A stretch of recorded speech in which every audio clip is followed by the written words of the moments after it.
ang mga kwento ng pag-ibig, kwento ng buhay at kwento ng pag-asa dito sa Barangay Love Stories. Love Stories.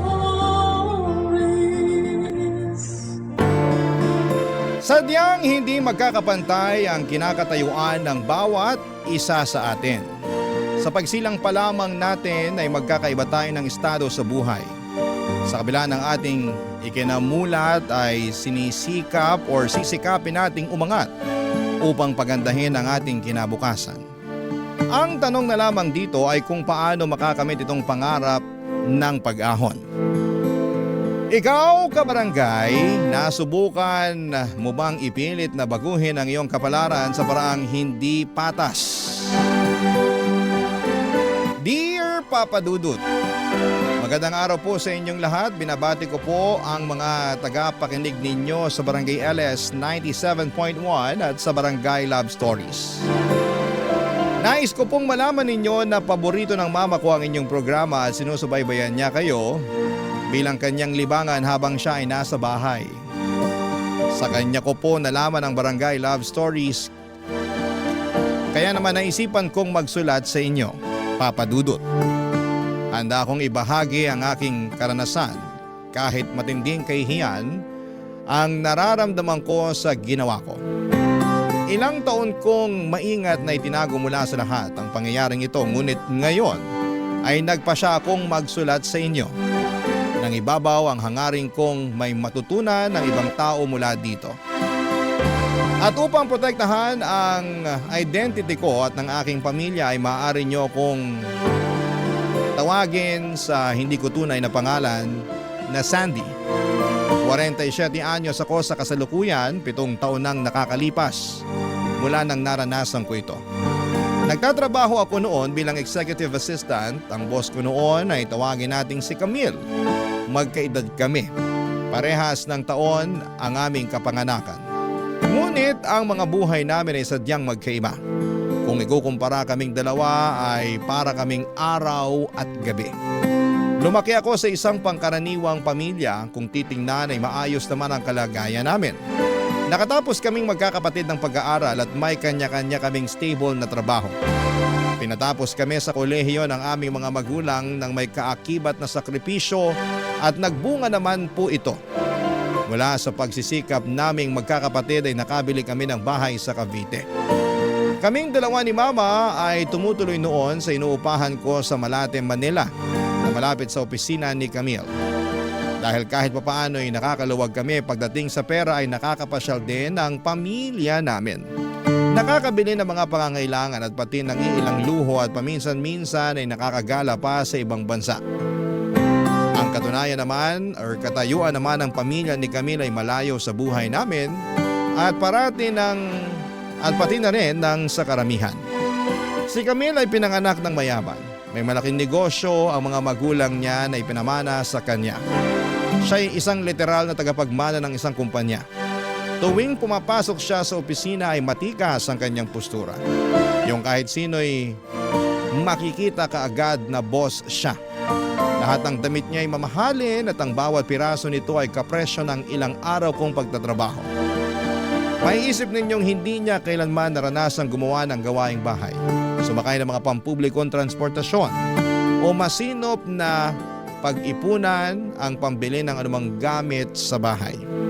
Kapag nakakausap ko siya ay nararamdaman kong malayo talaga ang kalagayan naming dalawa. Kahit sa mga simpleng bagay kasi ay hindi maabot ng pangkaraniwang nilalang ang mga nagagawa niya. Kagaya na lamang ng madalas na pamamasyal niya sa abroad.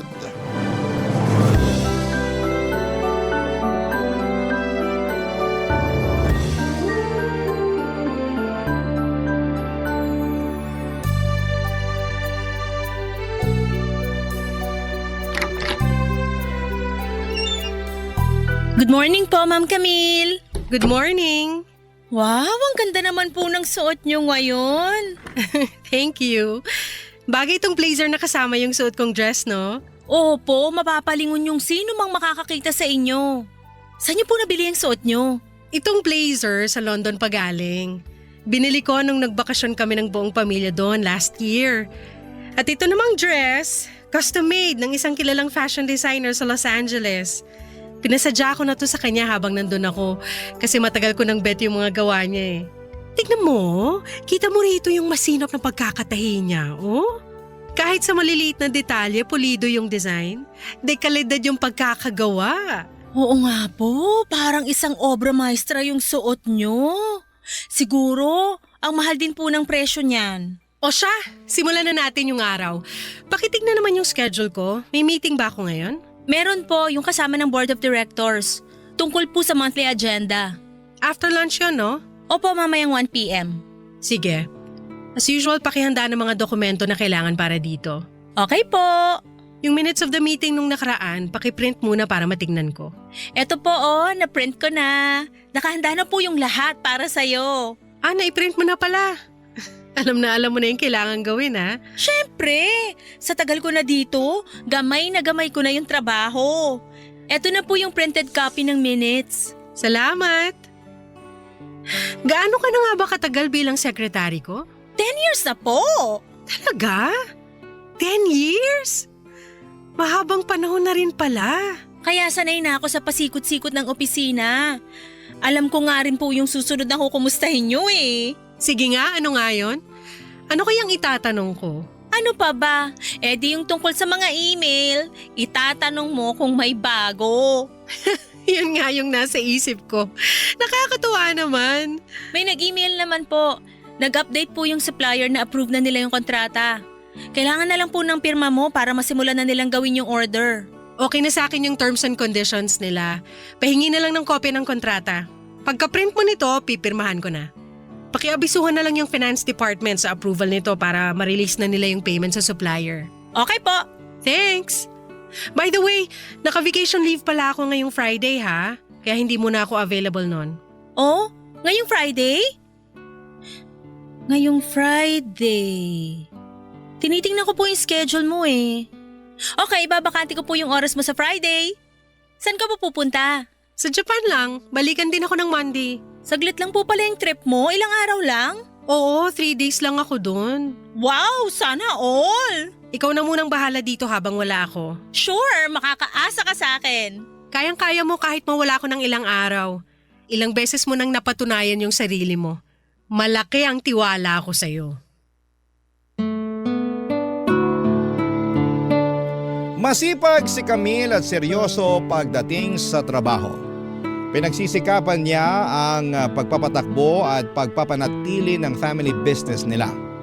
Anumang responsibilidad ay ginagawa niya ng masinsinan kaya hanga ako sa kanya. Kaya lang hindi ko pa rin maintindihan na kahit parehas kaming maayos na nagtatrabaho, ay si Camille ang tumatanggap ng sobrang salapi. Kumpara sa kinikita niya ay kakarampot lamang ang naiuwi ko. Dahil katiwala niya ako ay nakikita ko kung gaano kalaki ang perang dumadaan sa kanya. Papadudot tuwing nakikita ko si Camille ay parang sinasampal ako ng katotohanan na hindi talaga patas ang buhay. Alam ko yung tungkol sa inuuwian niyang mansyon, ang maraming ari-arian nilang lupain at sasakyan. Pati na rin ang mga magagarbong bakasyon niya. Nabubuhay siya na parang prinsesa na pinagsisilbihan ng maraming tauhan. Nanliliit ako kapag naiisip ko ang mga ito. Hindi ko maiwasan noon na makaramdam ng matinding inggit. Gabi-gabi ay umuwi ako sa payak naming inuupahan. Sa edad ni Mama at pilit pa rin siyang naglilinis kaya maaliwalas naman ang bahay. Ngunit kumpara sa mansyon ni Camille ay parang lungga ng daga ang maliit na tirahan namin.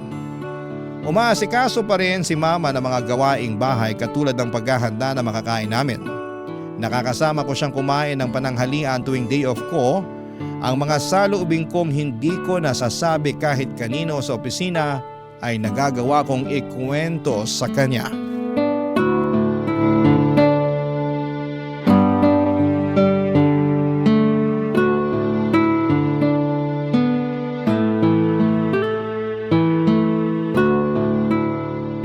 Anak! Alika na, kain na tayo. Tara ma, nagugutom na din ako. Munggo pala yung ulam. May pritong isda din dyan. Kumuha ka na lang ng sausawan kasi bagay yan sa ulam natin. Kahit wala nang sausawan, okay na ako dyan. Bagong saing din yung kanin. Kain na po tayo. Masarap yung ulam ano? Pwede na. Oh, bakit naman ganyan lang yung sagot mo? Masyado bang maalat yung pagkakatimpla ko? Tikman ko nga. Oh, ayos naman yung lasa. Ganyan pa rin naman yung pagkakaluto ko. Okay naman po yung luto nyo. Ano lang kasi. Naisip ko lang kasi si Ma'am Camille. Ano na naman yung tungkol sa boss mo? Nai-imagine ko lang na siguro yung kinakain niya ngayon napakasosyal. Malamang pang-international kagaya ng mga mamahaling steak kasama ng tinapay na may kapartner na imported na butter. O kaya yung matatamis na palaman na gawa sa prutas. Ayaw mo ba ng ulam natin? Di ba paborito mo yung munggo? Gusto ko naman sa ulam. Kaso, ang payak lang kasi kumpara sa mga kinakain ni Ma'am Camille. Tuwing kumakain siya parang naglalakbay na rin sa buong mundo. Italian, Mexican, Middle Eastern. Kahit anong putahing maisip mo, as in. Kung anumang matipuhan niya sa araw na yun, ipagluluto siya ng chef. Kayang-kaya yung sosyalang international cuisine. Ganun ba? Pero kahit naman di sosyal yung ulam natin masarap pa rin naman. Parang pinalalabas mo na dahil sosyal yung pagkain niya wala nang binatbat yung lutong Pinoy ko. Tingin mo na yata sa ulam natin ngayon pagkain ng mahirap. Kung ikukumpara nga naman sa nakakain ng boss ko araw-araw ganun na nga yung dating ng pagkain natin. Wala namang problema sa ulam natin Tsaka, bakit mo ba kinukumpara yung pagkain natin sa anuman yung inihahain para sa boss mo? Kasi ma... Wag mong sabihin na iinggit ka sa kanya. Oo. Kasi nakakainggit naman talaga siya. Ay, hindi maganda yung nararamdaman mo na yan. Pabalik-balik nga sa isip ko kung nasan siya ngayon Alam mo bang habang nag-uusap tayo dito ngayon nagsasaya siya sa Japan? Ganun ba? Pero di dahil sa trabaho yung pinunta niya doon. Hindi. Alam mo kung anong dahilan? Ano? Nagpunta siya para manood ng isang theater performance. Yun lang yung dahilan niya. Yun lang? Sigurado kang yun lang ang ipinunta niya? Oo. Nakita ko kahapon sa lamesa niya yung ticket ng theater performance na yun. Ako yung nag-aayos sa schedule niya. Kaya alam kong wala siyang pakay doon ngayon na may kinalaman sa trabaho. Gawain niya talaga yun. Pag may gusto siya, kahit mababaw lang yung dahilan gagawin niya. Kahit gaano pa kamahal abutin nun. Abay, pambihira. Ang yaman niya talaga. Kahapong Biyernes lang siya nagpunta. Tapos ang balik niya ngayong Lunes. O diba? 3 days na trip lang. Japan na yun Kung makabiyahe siyang Japan parang nagpupunta lang siya sa mall. Yung akala mo ang lapit lang kaya mura lang yung pamasahe. Ganyan lang yung pera sa kanya. Kung para sa atin mahal na, sa kanya, mura lang. Samantalang tayo, yung naging trip to Hong Kong natin pinag-ipunan ko pa ng 1 taon. Tapos matipid pa tayo sa lagay na yun Mumurahing hotel nga lang yung tinuluyan natin Pero naaalala ko na masaya yung naging pasyal natin nun sa Hong Kong. Mas masaya sana yun kung mas marami tayong pera. Sa totoo lang, kahit anong gawin natin sa mundong to mas masaya kung mas maraming pera. Kahit naka-budget tayo, nag-enjoy naman tayo dun anak. Nasa kung paano mo lang talaga tinitingnan yung pagiging masaya. Mama naman, kung makasalita ka parang kontento ka na sa buhay natin. Kontento na naman talaga ako Pues ako, hindi. May problema ba sa simpleng buhay natin anak? Ang unfair kasi. Magkaedad lang kami pero di hamak na napakataas ang lipad ng buhay niya kumpara sa akin. Marami siyang kayamanan na sa totoo lang hanggang pangarap ko na lang. Kahit gaano ako katagal magtrabaho, may mga luho siyang di ko talaga mabibili kahit kailan. Ano naman kung hindi natin mabili yung mga luho niya? Kaya nga luho ang tawag dun hindi yun kailangan. Di ko na rin ba yun deserve? Ang mahalaga, may sapat tayo sa mga pangangailangan natin. Hanggang gano'n na lang? Hanggang sa sapat na lang tayo? Kahit nagtatrabaho ko, hanggang sa sapat pa rin lang? Parehas lang naman kami nagsisikap. Pero bakit siya yung pinagpapala? Diba? Minana niya yung kayamanan mula sa pamilya niya? Oo, mula sa mga magulang niya. Buti pa siya may namanang malaking negosyo galing sa pamilya. Dahil sa pinundar ng tatay at nanay niya, kahit hindi na siya magtrabaho habang buhay, masarap pa rin yung buhay niya. Oh, anong pinalalabas mo? Ipapaalala ko lang sa'yo anak ha. Ginawa namin ng tatay mo ang lahat para magkaroon kayo ng magandang buhay.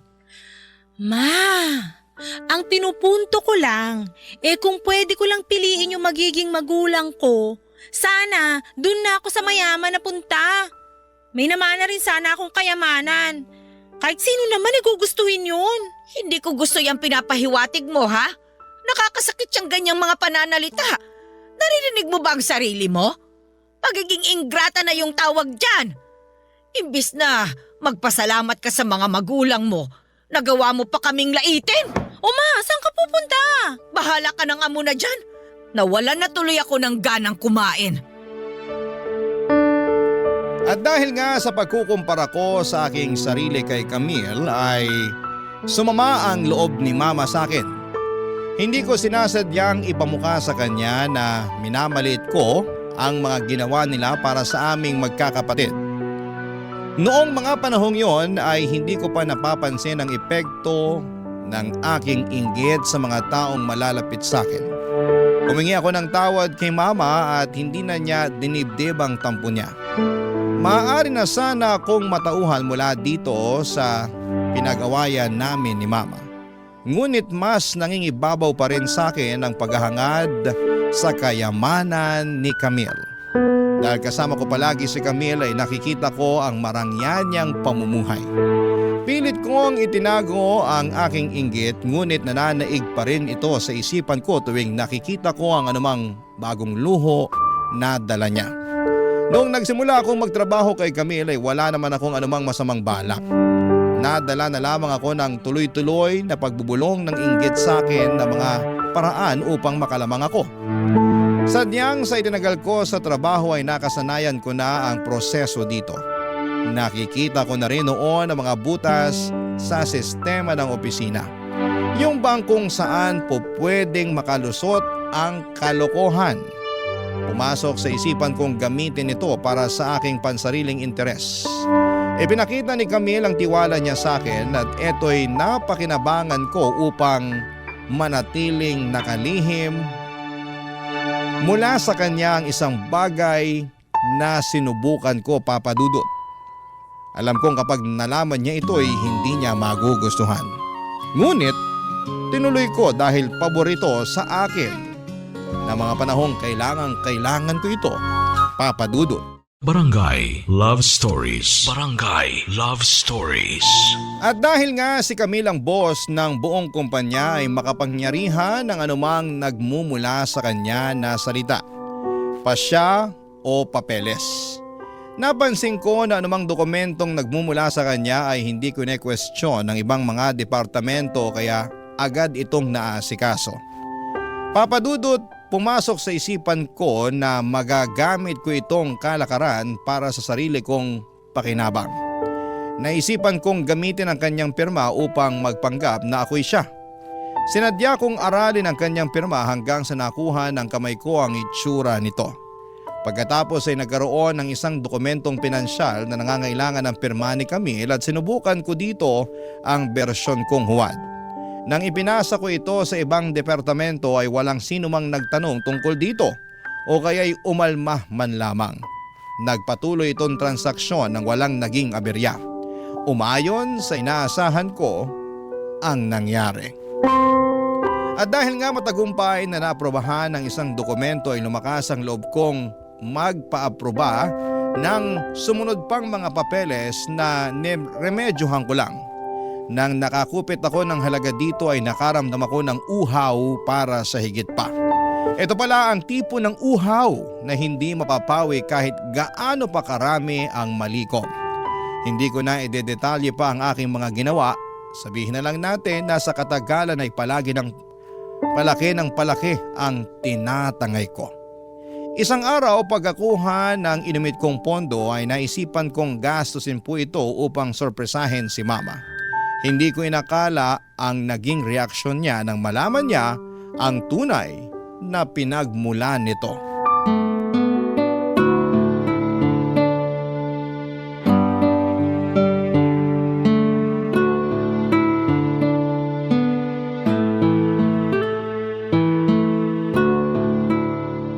Ma!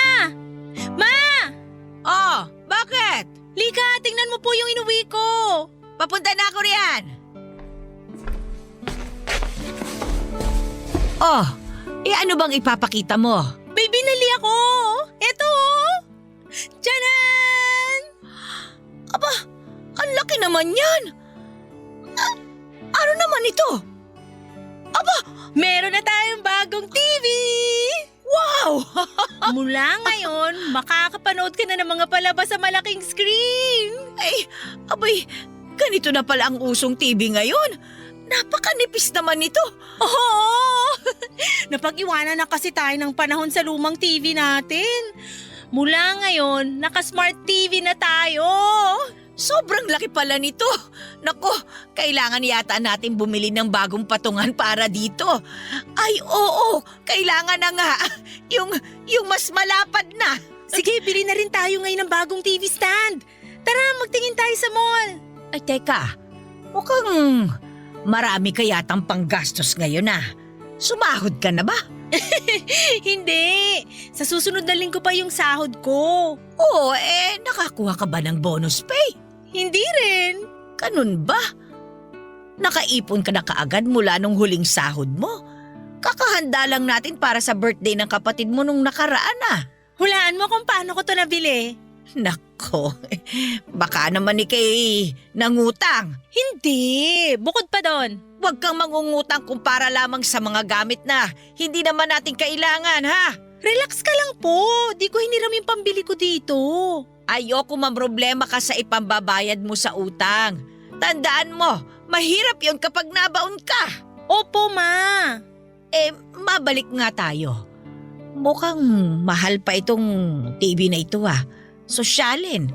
Saan ba nanggaling yung perang pinambili mo nito? Gusto mo bang malaman? Abay kaya nga ako nagtatanong eh. Talaga? Oo nga! Ano nga ba? Lalo tuloy ako nasasabik na malaman eh. Sasabihin ko sa'yo, pero sa ating dalawa lang to, ha? Oy, sige. Hindi ko ipagsasabi. Sabihin mo na anak. Ganito kasi yun. May nadiskubre akong teknik sa office. Ano namang teknik ang sinasabi mo? Lahat kasi ng malalaking desisyon sa kumpanya dumadaan sa boss ko. Kasama na dun yung mga desisyong pinansyal sa office. Sa kanya dumidirekta kung saan ilalaan yung pondo ng business. Palihawak niya yung pagdaloy ng pera nito. Dahil boss siya, kahit anong desisyon niya susundin ng kumpanya. Oh, tapos?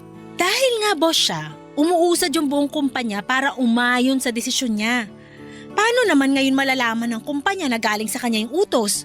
Di kung meron itong pirma niya, yung pirma niya ang nagsisilbing pruweba na anumang ipapagawa niya nagmumula sa kanya. Pero, alam mo, yung pirma niya ang dali lang palang gayahin. Nadiskubre ko na kaya ko na mag-imbento ng transaksyon at maaaprubahan to. Basta't gayang-gaya ko yung pirma niya. Gamit lang yung pirma niya, napapalabas ko na desisyon to ng boss ko. Kahit ako pala may pakana. Pag naaprubahan na yung gawa-gawa kong kontrata, syempre, maglalabas na yung kumpanya ng pera. Tapos, pag nandyan na yung pondo, madali na lang ilipat yung pera papunta sa bank account ko. Mahabagang langit! Easy lang yung teknik na to. Alam mo ba, ma? Marami na ako natatabing pera. Kaya mabibili ko na yung anumang gamit na gusto natin. Ano ka ba naman, Sandy? Hindi man lang ba pumasok sa isip mo na mali yung ginagawa mo? Kung makasalita ka, parang masaya ka pa. Huwag kang mag-alala. Ilang beses ko na tong nagawa. Wala naman nangyayari sa akin. Hindi mo alam yan. Wala pang nangyayari sa'yo ngayon, oo. Pero may posibilidad na mabuking ka balang araw. Di ako mahuhuli.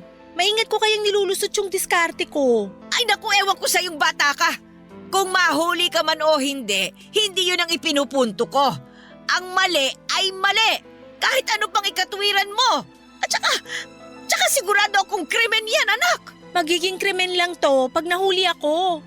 Alam mo, sa sobrang yaman ni Ma'am Camille, di niya mapapansin kung makupitan siya. Nasa milyon kaya yung kinikita ng negosyo nila.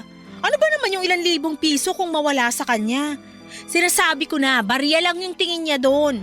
Namemeke ka ng dokumento at nanghuhuwad ng pirma ng ibang tao. Abay anak, nanloloko ka ng kapwa mo. Masama yan. Masama ba yung ginagawa ko kung di naman napapahamak yung boss ko?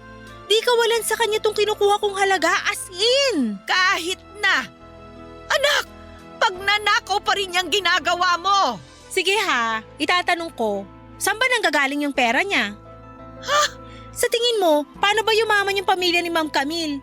Siyempre dahil sa mga trabahante sa loob ng negosyo nila. Lumaki sila ng ganyan dahil sa sipag at tiyaga ng mga empleyado. Diba? Nakikinabang lang sila sa pinagpagura ng ibang tao. Pamilya lang nila yung pinapayaman ng mga taong kagaya ko. Samantalang tayong mga di pinalad na maging kasing yaman nila ay walang choice kundi magtrabaho na lang. Kailangan pa kasi ng pera para lang mabuhay eh. Kahit halos sa bulsa lang nila napupunta yung halos lahat ng pinaghihirapan ko.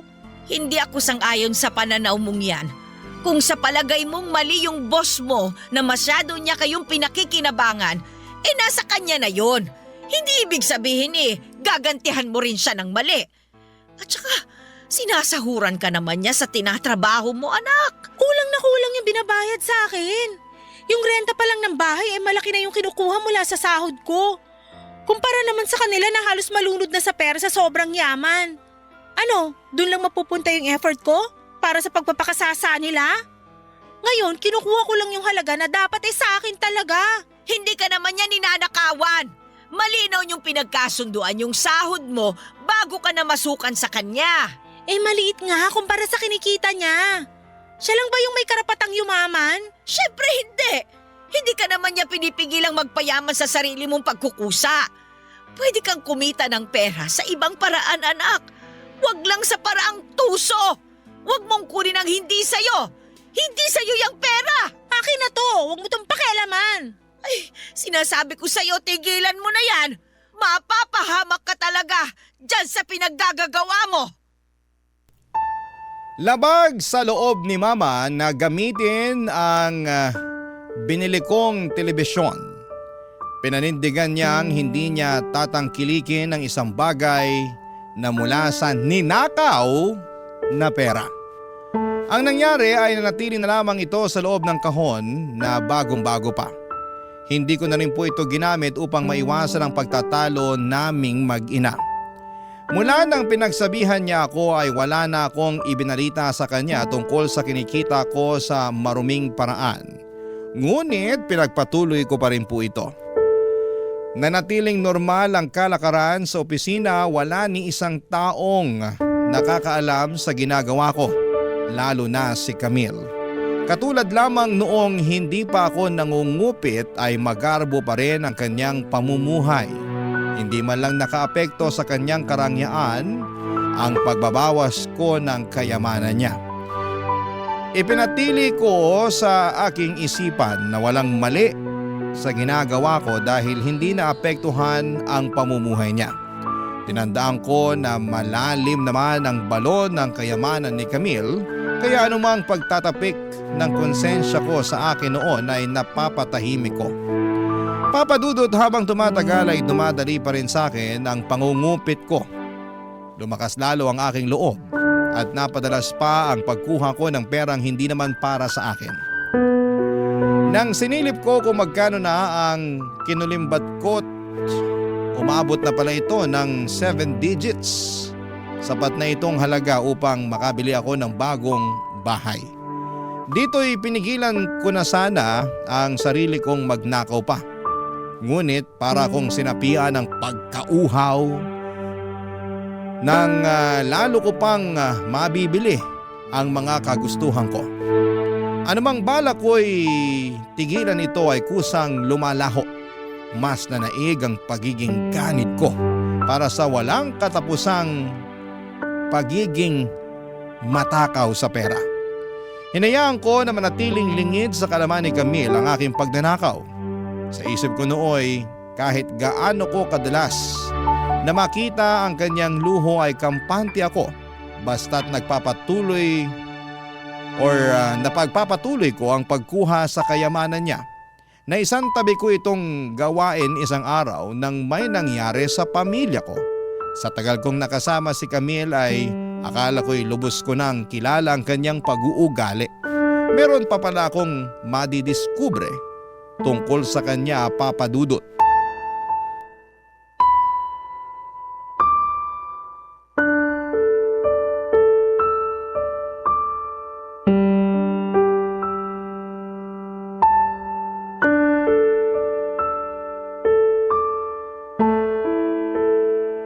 Sige po, pupunta na po ako dyan ngayon para tingnan si Mama. Maraming salamat po talaga sa pag-aasikaso nyo.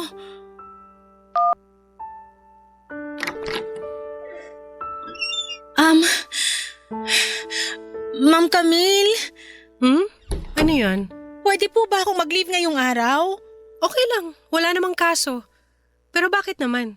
Meron po nangyari sa pamilya ko emergency po. Ano nangyari? Naaksidente po kasi yung mama ko. Ha? Dinala siya sa ospital, nasa emergency room siya ngayon. Gusto ko na siyang puntahan. Oo, sige, pumunta ka na. Salamat po, Ma'am Camille. Paano mo nabalitaan yung tungkol sa mama mo? Sino nagsabi sa'yo? Yung kapitbahay po namin, nakita na lang po nila na nakabulagta si Mama sa kalsada. Di raw siya makabangon kaya nilapitan siya. Yun pala natalisod si Mama. Iniinda raw niya na sobrang sakit ng binti niya. Hala! Buti nga po nandun yung kapitbahay namin kaya nakita nila yung nangyari kay Mama. Inalalayan nila si Mama at tumawag po sila kaagad ng ambulansya. Ay, mabuti naman kung ganun. Mag-isa lang kasi yung mama mo sa tinitirhan nyo, di ba? Buti may nakapansin sa kanya kaagad kaya siya naasikaso. Yun nga po, mukhang malala pa naman yung nangyari kay Mama. Hinala nila baka nabalian siya ng buto. Kawawa naman si Mama. Ipapa-x-ray daw po siya para makumpirma. Kung sakaling fracture nga ang nangyari sa kanya, pwede kitang i-refer sa kakilala kong doktor. Mahusay na orthopedic surgeon yon. Makakasiguro ka matutulungan niya ang mama mo. Maganda nga po sana kung sa mahusay na doktor magpatingin si Mama. Baka dun pa siya gumaling kagad. Kaso, baka mahal naman po siya maningil. Naku, baka di ko kayanin yung ipapambayad sa kanya lalo na't mukhang makukonfine pa si Mama. Wag na lang po siguro sa kanya. Sandy, mas mahalaga na panatag ang loob mo. Kapaka na naman ang mama mong nakasalalay dito. Kung pera lang ang dahilan para magdalawang isip kang lapitan tong doktor, sinasabi ko sa iyo ngayon na wag mo nang problemahin kung magkano. Ako nang bahala sa professional fee niya. Ha? Ano pong ibig niyo sabihin? Sasagutin ko ano mang sisingilin niya sa inyo. Talaga po? Oo. Tulong ko na to sa'yo. Mahalaga kasing maagapan yung mama mo sa paraang makakabuti talaga sa kanya. Naku, maraming salamat po talaga sa concern niyo kay Mama. Wala yun. Naiintindihan ko namang nakaka-stress ang sitwasyon niyo ngayon. Gusto kong makatulong sa inyo kung kaya ko naman. Tsaka maliit na bagay lang talaga tong tulong ko sa'yo. Sa totoo lang, tumatanaw din kasi ako ng utang na loob sa'yo, Sandy. Ha? Ba't naman po? Napag-iisipan ko lang yung nangyayari sa kumpanya. Sa 10 taon mo rito, nakikita kong malaki ang naging improvement nito. Sigurado kong napansin mo rin na lalong lumalago ang negosyo. Hindi maaabot ng kumpanya ang achievements ng hindi dahil sa inyong mga bumubuo nito. Siyempre, kasama na dito yung kontribusyon mo. Ano? Hindi ko po akalain na malaki yung nagagawa ko para sa negosyo nyo. Tingin ko dahil po talaga sa effort nyo yun. Walang katulad yung disiplina mo sa sarili. Saka mahusay ka po talagang magpatakbo ng business. Aanin ko naman ang husay ko kung nag-iisa lang ako. Hindi aabot sa ganitong level ng pagiging successful ang negosyo kung hindi dahil sa mga taong kagaya mo. Malaki ang utang na loob ko sa inyong tumutulong para umangat ang business at lalo na sa'yo. Maliit lang naman po yung naaambag ko. Naku, huwag mong maliitin yan.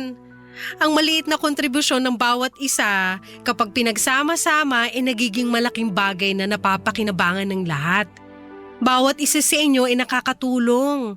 Lahat ng ginagawa nyo mahalaga, kahit gaano pa to kaliit sa tingin mo. Gusto kong maintindihan mo na hindi lang to dahil sa effort nyo. Ang tunay na mahalaga ay yung integridad nyo. Dahil mapagkakatiwalaan kayo. Anumang trabahong pinapagawa sa inyo, ginagampanan nyo ng tama at patas. Oo nga po. Kaya ganito rin kalaki ang tiwala ko sa iyo, Sandy. At ngayong nangangailangan ka, hindi ako mag-aatubiling tulungan ka sa anumang makakaya ko, kahit sa simpleng paraan lang. Hindi kita pababayaan. O siya, puntahan mo na ang mama mo. Hinihintay ka na niya. Kailangan ka niya ngayon. Sa totoo lang ay mataas ang respeto ko kay Camille kahit noon pa. Totoong madiskarte siya at matalas ang isipan pagdating sa mapagkakakitaan. Isama na rito ang tiyaga, disiplina at determinasyon nilang magpamilya kaya natamo nila ang pagyaman. Ang negosyo nila ay napakaganda ang naging dulot nito sa buhay nila. Hindi lamang sa kanilang sarili kundi pati na rin sa daang-daang empleyado nila at kani-kanilang mga pamilya, kabilang na nga po ako. Hindi ko lamang akalain na sa oras ng pagsubok ko ay hihigitan ni Camille ang pagpapaganda ng kumpanya nila sa buhay ko. Inabutan niya ako ng tulong ng kusang loob at bukal sa kanyang puso. Walang nakasulat sa employment contract ko sa kanya na gawin ito para sa akin. Bale, hindi naman siya obligadong gawin po ito at ginusto lamang niyang mapagaan ang sitwasyon ko. Siguro'y dahil na rin sa tagal kong namamasukan sa kanya kaya malaki na ang tiwala niya para sa akin. Pinatunayan ni Camille ang kabutihan ng kalooban niya. Habang ako na may sinamantala ang kanyang kumpiyansa sa akin, papadudot dito ko na kwestiyon kung tama ang nararamdaman kong inggit at kung nararapat yung ginagawa ko noon sa kanya, papadudot. Barangay Love Stories. Barangay Love Stories. Kumpirmadong napilay nga si mama mula sa aksidente, papadudot. Nalaman namin na may osteoporosis pala siya o panghihina ng kanya mga buto kaya madali siyang napilayan sa pagkadulas sa kalsada. Nasa 68 years old na siya noon at kalimitan daw na nanghihina ang buto ng katawan kapag nagkakaedad na. Sa kaso ni mama ay nabali ang kanyang buto sa ibabang bahagi ng binti. Napakasakit raw nito at tuwing gagalawin niya mula sa kanyang pwesto ay kinakailangan siyang buhatin ng napakaingat. Nakalatag na lamang muna siya sa kama bilang bedridden na pasyente. Kahit ang pagbabanyo o ang pagtugon sa tawag ng kalikasan ay hindi niya magawa nang walang gumagabay sa kanya. Awang-awa ako kay mama noon. Nanatili ng ilang araw si mama sa ospital at sinamahan ko siya doon. Mabuti naman at pinayagan ako ni Camille na pansamantalang gawin ang trabaho ko online habang nasa ospital ako. Bawat araw ay nadadagdagan ng gastusin kaya malaking bagay sa akin noon na nakakasahod pa rin ako at ikinuwento ko kay mama ang pagmamalasakit ni Camille at yung karagdagang tulong na inabot niya sa akin. Dito na ako kinausap ng masinsina ng aking ina, Papa Dudut.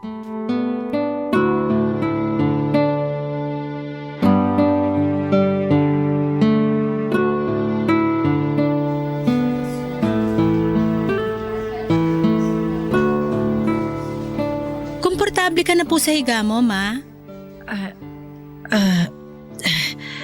Oo. Anong oras na pala? Gumagabi na. Matulog ka na. Pag may kailangan ka, sabihin mo lang ha. Katabi mo lang ako dito sa mahabang sopa. Huwag ka mahiyang tapikin ako kung may gusto ka ha. Pag nakatulog na ako mamaya, gisingin mo lang ako. Sige. Humiga ka na rin. Sabay na tayo matulog, anak. Mauna ka na muna. Tapusin ko lang yung ginagawa ko sa laptop.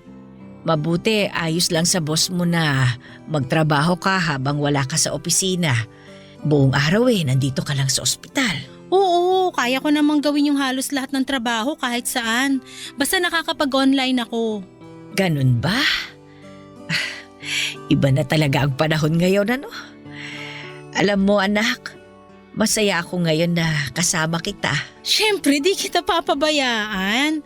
Kahit ilang araw ka pang kailangang manatili dito sa ospital, sasamahan kita.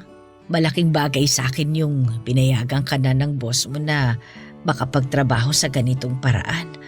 Naiintindihan niya na para masabahan mo ko. May malasakit siya sa'yo. Maganda ang kalooban niya, anak. Opo, totoo po yan. Malaking tulong yung ibinibigay niya para mabayaran yung bahagi ng gastusin natin dito. Kusang loob niyang ginagawa yon para sa iyo, anak. Kahit yung doktor natin ngayon pinakilala niya sa iyo para siguradong maayos yung pag-aasikaso sa akin. Kaya nga. Pwede mo ba akong tapatin, anak? Ano po yun? Yung binanggit mo dati na ninanakawan mo ng pera yung boss mo. Ginagawa mo pa rin ba yun, anak? Ay, nakikita ko yung sagot sa mukha mo. Ginagawa mo pa rin pala. Ma, malaki na yung natabi kong pera mula dun. Ay, Gamit yun, mababayaran ko yung buong bill natin dito sa ospital. sa tingin mo ba tama yung ginagawa mo sa kanya pagkatapos kanyang pagkatiwalaan? Alam kong alam mo kung ano ang nararapat. Ma, bakit? Anong bakit, anak? Bakit mali yung ginagawa ko? Maliban sa ninanakawan mo siya. Oo. Yun ay dahil sa ang ikinikilos mo nagmumula sa inggit. Lagi mong ikinukumparang sarili mo sa kanya. Pero mahalagang maintindihan mo na magkakaiba ang buhay nating lahat. Palaging magkakaroon ng tao na may mas higit kumpara sa atin. Palagi rin namang magkakaroon ng taong mas kapos kaysa sa atin sa anumang katangian. Ganun talaga ang buhay, anak. Pero gusto ko ring yumaman. Walang masama sa hangarin mo. Malaya kang magpayaman. Ang sakin lang, maging masaya ka pa rin sa kinatatayuan mo ngayon. Marami tayong pwedeng pasalamatan sa payak na buhay natin basta't tatandaan mo lamang ang mga ito. Ba't di hamak na mas mayaman yung pamilya nila kumpara sa atin? Mukhang mahusay silang humawak ng pera. Baka malaki ang naiaambag ng industriya nila para sa lipunan. Sa kaugalian din siguro nilang magpapamilya. Maraming po pwedeng maging dahilan, anak. Kung magkaiba man kayo ng boss mo, naiisip mo pa rin bang mas nakakahigit siya kaysa sa'yo? Opo. Kahit mayaman sila, hindi naman ibig sabihin nun puro sarap na lamang ang buhay nila. Siyempre may mga problema din ang mga yun. Yun bang tipong mga pangmayaman ding problema? Di ko ma-imagine kasi di naman ako mayaman. Yun na nga. At hindi natin problema yung mga pinoproblema nila. May sarili kang buhay at yun yung tutukan mo. Kung ano man yung nararanasan nila sa buhay, sa kanila na yun. Ay, naiisip ko nga na di niya deserve yung ginagawa ko sa kanya eh. Alam mo anak, kahit sino naman natutokso na gumawa ng hindi maganda, lalo na't pagdating sa pera. Pagka ganun, iisipin mo kung sino ang maaapektuhan sa gagawin mo. Yung maliban sa sarili mo lang. Kung ikaw lang yung makikinabang, tapos may ibang taong mawawalan o mapapahamak, abay mali yun anak. Pero yung perang kinuha ko, magagamit natin para mabayaran yung pinang-oospital mo ngayon. Di naman ako lang yung makikinabang, pati ikaw din. Kahit na. Kapag dumating yung araw na mahuli ka sa ginagawa mo, abay posibleng hindi lang ikaw yung mapahamak. Pwede kang makadamay ng ibang tao sa kalokohan mo na yan. Hindi ako matatahimik kung magkaganon, tapos sangkot ka. Kakayanin kaya natin yung gastusin? Magbibigay si Ma'am Camille ng pambayad sa ospital. Pero di naman niya sasagutin lahat yun. Malaki na naman yung mababawas doon dahil sa kanya. Yung matitirang balanse doon mapagtutulungan yung magkakapatid. May pension pa ako na nakukuha kada buwan. Ay pag yun pinagsama-sama nating lahat, malaking halaga na rin yun, anak. Magtiwala ka, nakakayanin nating mabayaran ito. Ayaw mo talagang gamitin ko yung ninakaw kong pera. Ayoko talaga. Kahit ano pang idahilan mo, tutol ako. Sandy, anak, iisa lang yung hinihiling ko sa'yo. Ano po yun, Ma? Pwede mo pa bang ibalik yung halagang kinuha mo dun sa boss mo? Pwede naman.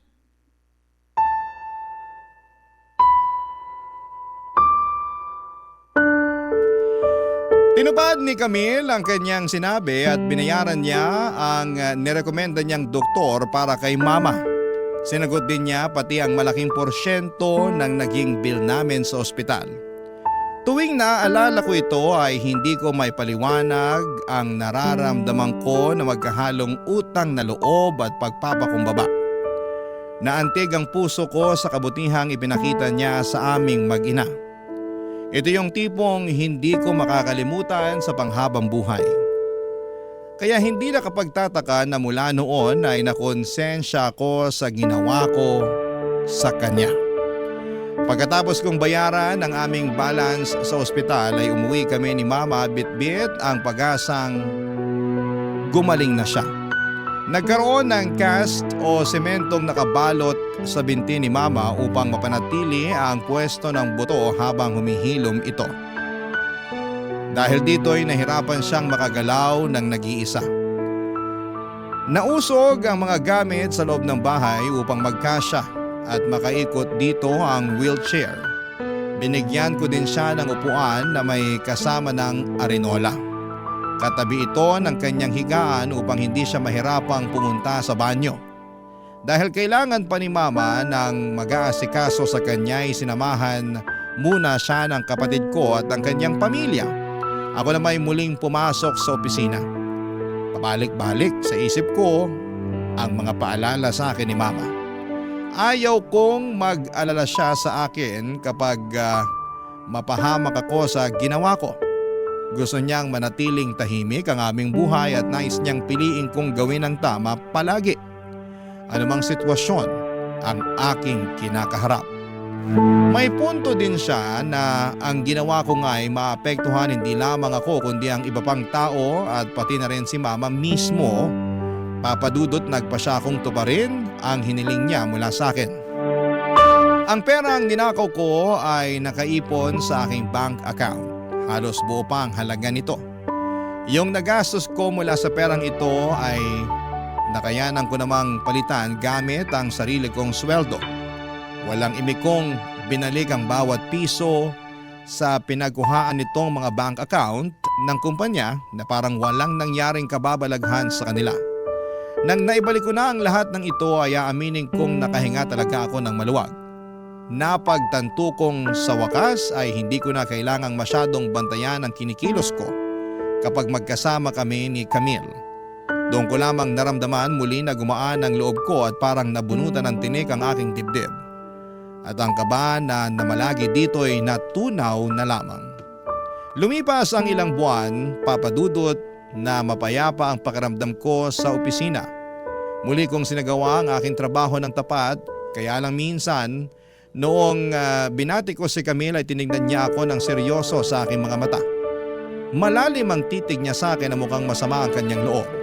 Halos natigil ang puso ko sa pag-iisip na nadiskubre niya itong ginawa ko. Itinapon ko na noon ang dokumentong may huwad na pirma ni Camille ngunit nagduda ako na baka may naiwan pa dito. Nakumpirma ko na lamang ang hinala niya noong tinawagan niya ako para kausapin.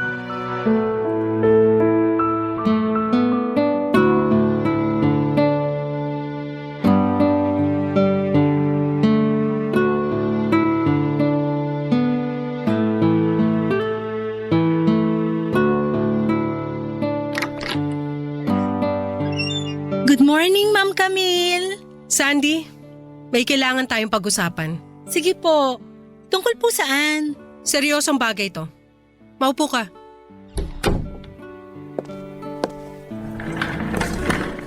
Ano pong pag-uusapan natin, ma'am? Tingnan mo tong dokumento. Ano po yan? Pamilyar ba to sa'yo? Kilala mo ba yung korporasyon na yan? Ma'am, Kasi ako hindi ko sila kilala eh. Ayon sa dokumentong to, ito yung pinagkasunduan namin. Kapalit ng serbisyo nila, pinayagan ko raw na bayaran sila ng kumpanya ko ng ganyang halaga. Yan, nandyan. Tingnan mo kung magkano. Kaya lang, paano ako magkakaroon ng kasunduan sa isang kumpanya nang hindi ko alam? Baka sakali lang nakilala mo sila. Baka lang naman. Hindi mo ba sila kilala? Ha?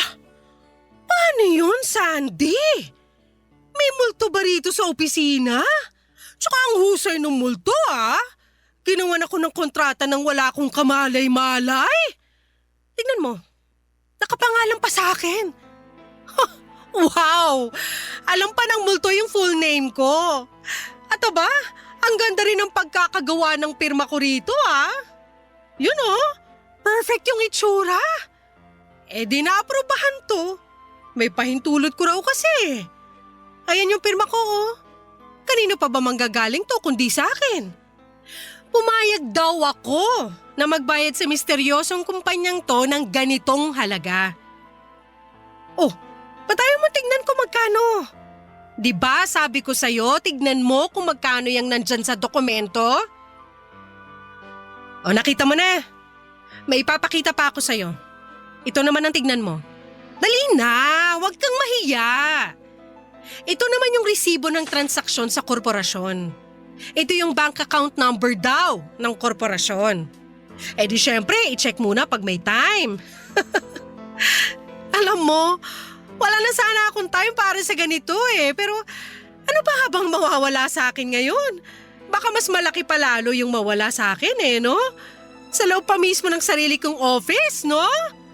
Ano pa kayang kababalagan ng magaganap kung hindi ko to naimbestigahan? Nawiwili talaga ako. Tuloy natin ang kwento. Di inalam ko kung kanino nakapangalan tong account. Hala! Alam mo na siguro yung nadiskubre ko. Kanino nakapangalan ng account? Walang iba kundi yung nakaupo ngayon sa harap ko. Sa'yo pala yung account. Ano kasi? Anong ano kasi? Huwag mo sasabihin kapangalan mo lang to ha. Wala ako sa mood makipag-joke time. Pagbigyan niyo naman po ako. Ano pa bang palusot mo? Ito na yung prueba oh. Na-make ka ng mga dokumento para makahuthot ka ng pera mula sa kumpanya. Kuhang-kuha mo pati yung itsura ng pirma ko. Bilib talaga ako sa'yo. Ma'am, ang gusto ko lang sana… Ang galing mo rin eh, no? 2 taon mo na pala tong ginagawa. Hindi mo sinasabing may talento ka pala sa pag-arte? Napakahusay mong gumanap na isa kang inosenteng trabahante na nangangarap maitaguyod ang pamilya. Palangiti ka pa tuwing pumapasok ako sa office?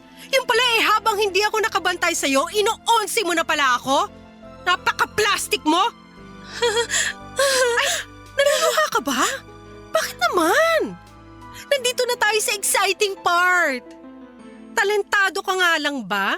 O sadyang may lahi kang kawatan? Sa kabila ng pagtitiwala ko sa'yo, pinagmukha mo akong bobo? Bobo ba ako sa paningin mo, Sandy, ha? Bobo ba ako?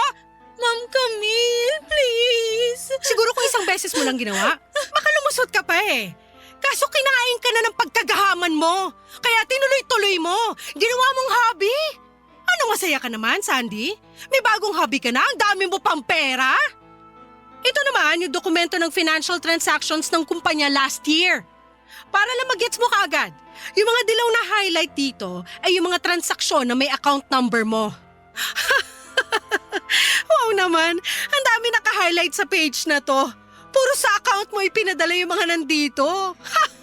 Tiba-tiba ka na pala. Hindi lang yun yung page na naninilaw sa highlight eh. Naninilaw din yung paningin ko sa'yo, Sandy! Magkano na kayang kinita mo sa modus mo? Tara, bilangin natin. May 20 mil dito, may 40 mil naman dito. Uy, ayos to! May 100,000 piso pa! Instant panalo! Kahit ako nasisilaw sa dami ng nadekwat, naka-highlight dito. Nabilang mo ba kung nakamagkano ka na? Hindi ko po nabilang. Di bale, binilang ko na para sa'yo. Akalain mo nung sinuma total ko ay umabot na pala tayo sa 1,000,000? Ma'am Camille, sorry po talaga. Sorry saan? Na nahuli ka? Hindi. Sorry po sa ginawa ko. Talaga lang ah. Maniwala ka po. Pinagsisisihan ko na po yung ginawa ko. Hawak ko na yung ebidensyang kailangan ko para masampahan ka ng kaso. Tambak na tambak yung pruweba laban sa'yo. Makukulong ka talaga. Patawarin mo ko. Parang awa mo na, ma'am, please. Ayokong makulong. Masisira yung kinabukasan ko. Ganun ba? Sana naisip mo yan bago mo pa ginawa to lahat. Hindi ko alam yung pumasok sa isip ko noon. Natukso lang po ako. Pero ngayon alam ko na. Hindi ko dapat ginawa yun. Nasilaw ako sa pera pero di ako dapat nagpasilaw. Mali yung ginawa ko. Maling-mali. Please. Ayokong makulong. Ayoko. Sorry po talaga. Maawa ka naman sa akin. Tigilan mo nga yung pag-iinarte mo. Hindi tatalag sa akin yung pagpapaawa mo. Pag tinitingnan kita ngayon, alam mo, nandidiri ako sa'yo. Pangako ko talaga sa'yo, hindi ko na uulitin to. Bigyan mo po ako ng isang pagkakataon, please. Please! Papatunayan ko na sa'yo na mapapagkatiwalaan mo talaga ako. Tingin mo pagkakatiwalaan pa kita pagkatapos nito? Ilusyonada ka rin, no? Nagsisisi na talaga ako. Pero, kung sa bagay, Bakit? Anong ibig niyo sabihin? meron lang akong tanong na gusto kong sagutin mo. Ano po yun? Nagtataka lang ako eh.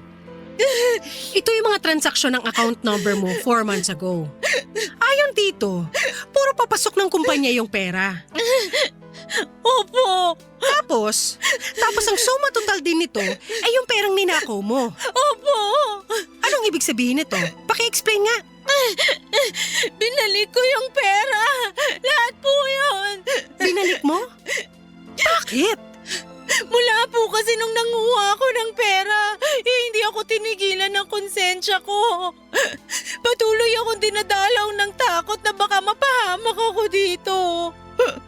Isang araw natauhan na lang ako na di ko dapat to ginawa, lalo na sa inyo, na walang ginagawang masama sa akin.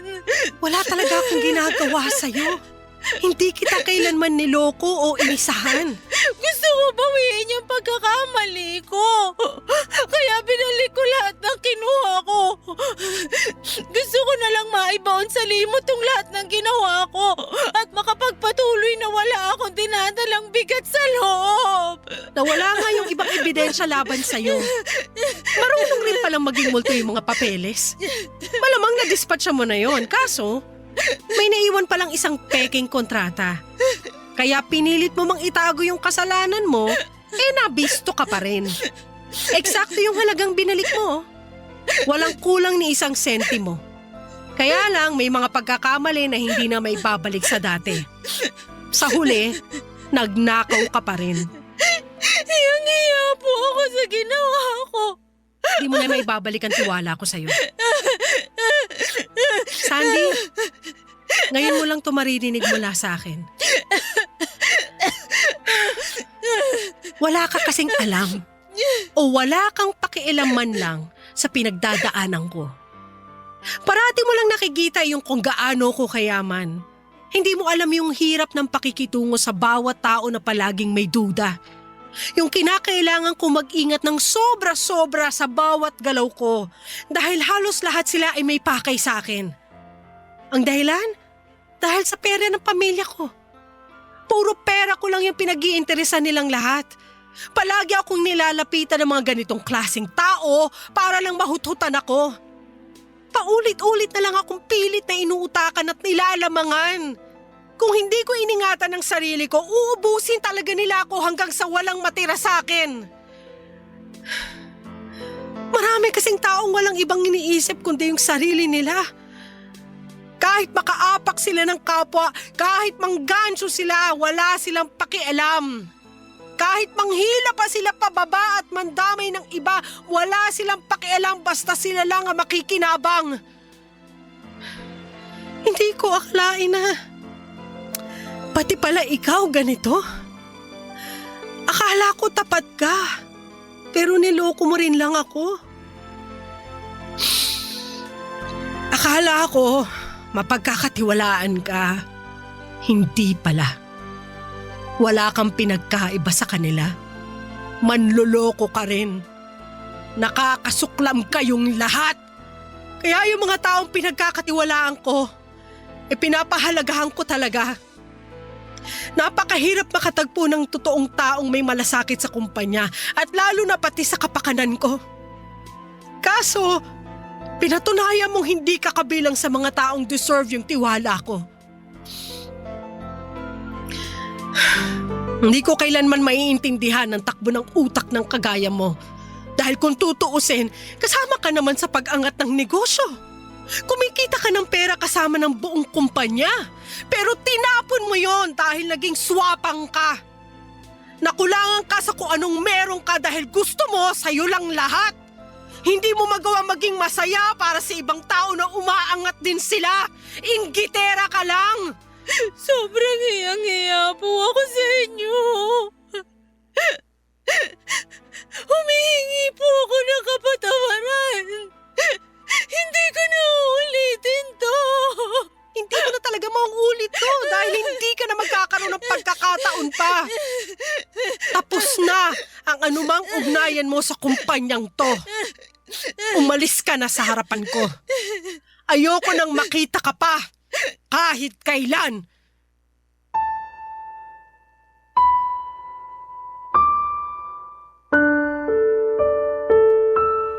Yung araw na tinapatan ako ni Camille ay ang naging huling punta ko sa kanyang opisina. Pagkatapos niya akong kausapin ay sinundo ako ng gwardya upang ihatid ako papalabas ng kumpanya. Habang nakabantay sila sa paglalakad ko'y pinagtitinginan ako ng aking mga katrabaho. Nakaramdam ako ng labis na hiya. Yung parang wala na akong mukhang mayaharap sa kanila, Papa Dudut. Paniguradong nabalitaan na ito ng buong departamento.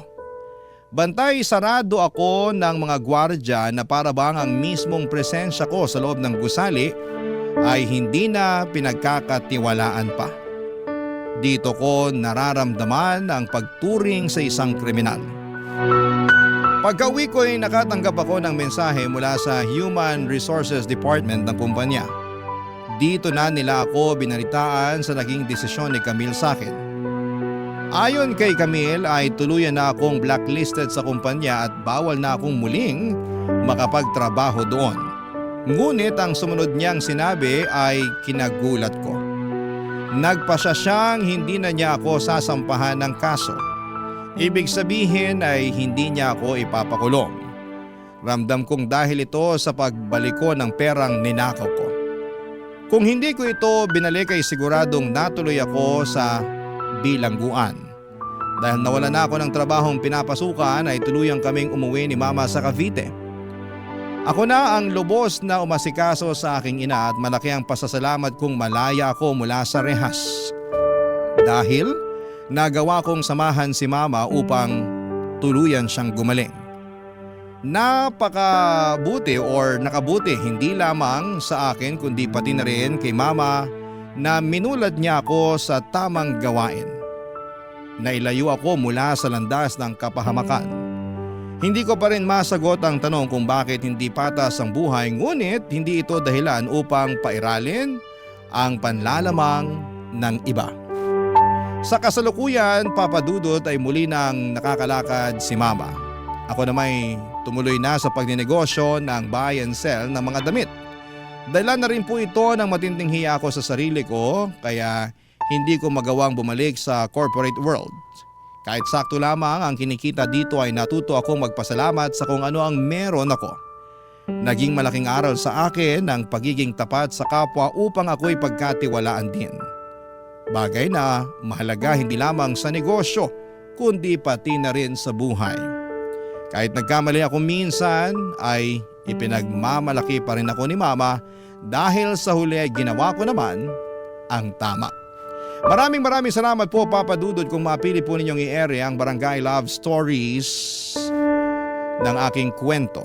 Kahit nakakahiya, ang ginawa ko ay alam kong mas makakabuti na maisa publiko ito upang kapulutan ito ng aral. Sana po ay manatiling may respeto ang mga mag-iiwan ng comment tungkol dito dahil sensitibo ang nangyaring ito para sa akin. Panalangin ko ang katapatan sa diwa ng bawat isa para sa kapayapaan nating lahat. Ang inyong kapuso at kabarangay forever, Sandy. Ano ang masasabi mo sa ating Barangay Love Stories today? Aabangan namin yan sa aming comment section.